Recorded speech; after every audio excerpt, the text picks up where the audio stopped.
রসমালাই বানানোর টেকনিকটা আজকে আপনাদের শিখিয়ে দিই। আর এরপর থেকে কিন্তু একদম মিষ্টি কেনার ঝামেলায় যেতে হবে না।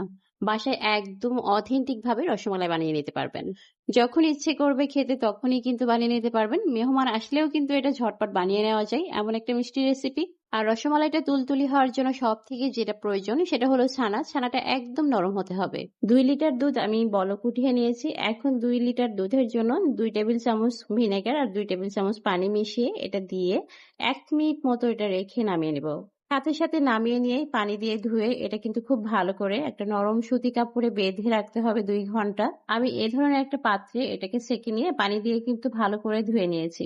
ছানাটা যদি এভাবে বেঁধে রাখেন তাহলে কিন্তু অনেক শক্ত হয়ে যাবে। তাই সাথে সাথে ঠান্ডা পানি দিয়ে এটাকে ধুয়ে কোথাও বেঁধে ঝুলিয়ে রাখবেন কিংবা এটাকে ভারী কোনো জিনিস দিয়ে চাপা দিয়ে রাখবেন। তাহলে দেখবেন সব পানি বের হয়ে যাবে। ছানা যত নরম হবে ততই কিন্তু মিষ্টিগুলো সফট হবে। আর যদি ছানাটা শক্ত হয়ে যায় তাহলে কিন্তু সেই মিষ্টি কখনো সফট হবে না, হার্ডি হয়ে যাবে। এই কাজটা যদি বারবার করেন তাহলে কিন্তু ছানা থেকে তেল বের হয়ে যাবে, তখন মিষ্টিগুলো ভালো হবে না। জাস্ট 1 থেকে 2 বার এটা করতে হবে। আবারও বলছি, ছানাগুলো যেন কোনোভাবেই শক্ত না হয়ে যায়। ছানার ভিতরে কিন্তু আমি কোনো ধরনের ময়দা, বেকিং পাউডার কোনো কিছুই এড করছি না। শুধুমাত্র ছানাগুলো ভালো করে মেখে নিয়ে বল করে নিচ্ছি। এভাবে সবগুলো বল করে নিব।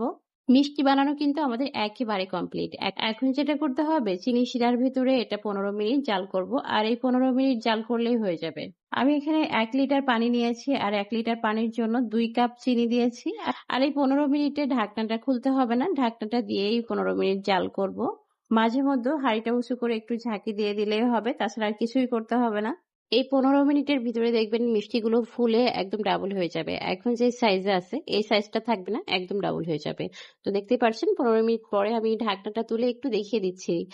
এই গরম মিষ্টিগুলোর সাথে সাথে যদি এভাবে চেপে দেখা হয় তাহলে কিন্তু ভেঙে যায়। তারপরে একটু দেখিয়ে দিলাম। চিনি শিরা থেকে এখন মিষ্টিগুলো একটা পাত্রে উঠিয়ে নিব।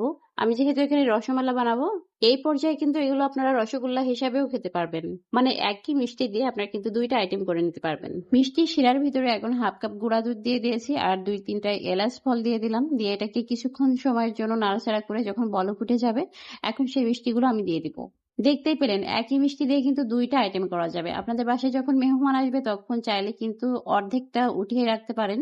সেটা আপনারা রসগোল্লা হিসেবে দিতে পারবেন আর বাকিটা কিন্তু রসমালাই বানিয়ে নিতে পারবেন। বাসায় খেতে চাইলেও কিন্তু সেম ভাবে বানিয়ে নিতে পারবেন, কারণ রসগোল্লা রসমালাই বানানোর প্রসেস একই। শুধুমাত্র রসগোল্লাটা বানানোর পরে শিরার ভিতরে থাকে আর রসমালাইটা মালাইয়ের ভিতরে দিয়ে ডুবিয়ে রাখতে হয়, এই আর কি। তো আজকে কিন্তু আপনাদের সাথে একই সাথে 2টা মিষ্টি বানানোর টেকনিক শিখিয়ে দিলাম।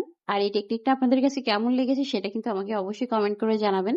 রেসিপিগুলো ভালো লাগলে কিন্তু আমার পেজ ফলো দিয়ে আমার সাথেই থাকবেন। যেসব আপু ভাইয়েরা আমার ভিডিওগুলো দেখেন, পছন্দ করেন, তারা বেশি বেশি করে কমেন্ট করবেন। আপনাদের কমেন্ট পড়লে ভালো লাগে এবং কাজের উৎসাহ পাওয়া যায়। আজকের মতো বিদায় নিচ্ছি। সবাই ভালো থাকুন। আসসালামু আলাইকুম।